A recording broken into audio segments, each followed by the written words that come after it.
দেশ থেকে পাচার হওয়া অর্থ ফেরাতে টাস্কফোর্স গঠন করা হচ্ছে, এই তথ্য নিশ্চিত করলেন অর্থ ও বাণিজ্য উপদেষ্টা ডক্টর সালেউদ্দিন আহমেদ। তিনি বলেন, ব্যাংকিং খাত সংস্কার এবং তারল্য সংকট কাটাতে এরই মাঝে দৃশ্যমান অগ্রগতি দেখা যাচ্ছে। জানান, দ্রব্যমূল্যের অতি বৃদ্ধি থেকে মানুষকে স্বস্তি দিতে কাজ করা হচ্ছে। শ্রীলঙ্কা আবারও রপ্তানিতে শীর্ষে।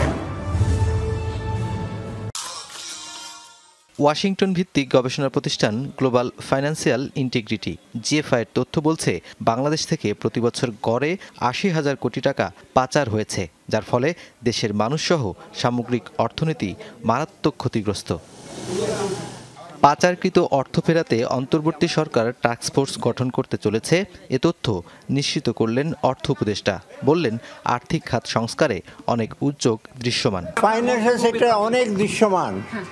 আপনাদের খেলাপি ঋণের ব্যাপারে অ্যাকশন নেওয়া হচ্ছে। যেসব ব্যাংকের প্রবলেম ছিল ওসব ব্যাংকের আপনারা দেখছেন রিঅর্গানাইজ করা হচ্ছে।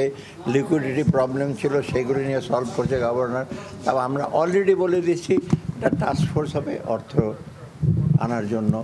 তারপরে আপনার সংস্কারের ব্যাপারে আমরা কথাবার্তা বলছি। এগুলো একটা দৃশ্যমান।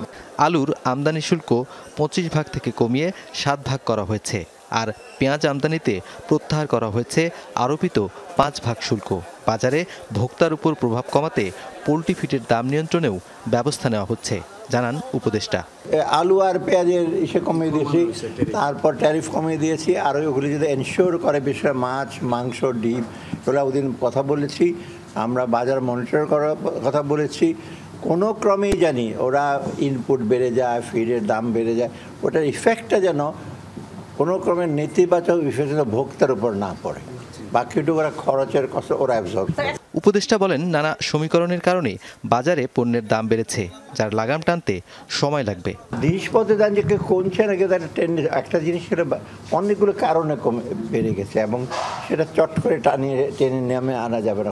তবে দৃশ্যমান যে কমছে। অর্থনীতিতে শ্বেতপত্র প্রকাশের বিষয়ে জানতে চাওয়া হলে কিছু বলেননি অর্থ ও বাণিজ্য উপদেষ্টা। নুনবী সরকার, যমুনা নিউজ, ঢাকা।